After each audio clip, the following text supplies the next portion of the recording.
What is an armed robbery? Armed robbery is a type of theft that involves the presence, use, or appearance of a weapon. Generally, this crime requires that the perpetrator uses a weapon or pretends to have a weapon in order to frighten or intimidate a victim into allowing the perpetrator to take and leave with the victim's property. This crime is usually distinct from theft, both by the presence of the weapon and the requirement that the property must be taken directly from the victim.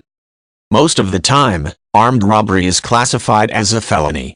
This is due to the serious nature of threatening a victim's well-being with a weapon, which is usually enough to raise the profile of the incident to a violent crime, even if no actual violence was perpetrated. The type of weapon used may also influence charging and possible sentencing. In some regions, the use of a gun is considered the most serious form of armed robbery and may result in the strictest sentencing guidelines.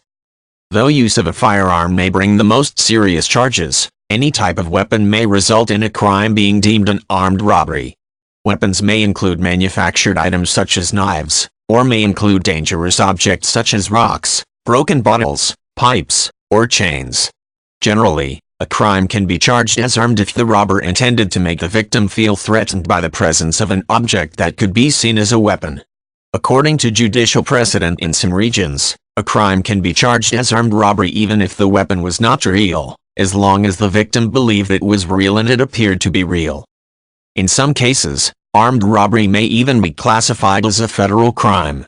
This usually occurs when the target of a robbery is a federal institution, such as a nationally owned bank. Disrupting interstate commerce can also result in federal felony charges, which are typically far more strict than regional charges. Prison terms for armed robbery may last from a few years to the rest of the robber's life. Charges and sentencing for armed robbery will usually be increased if the robber harmed the victim in any way or committed other crimes, such as property damage, while committing the crime.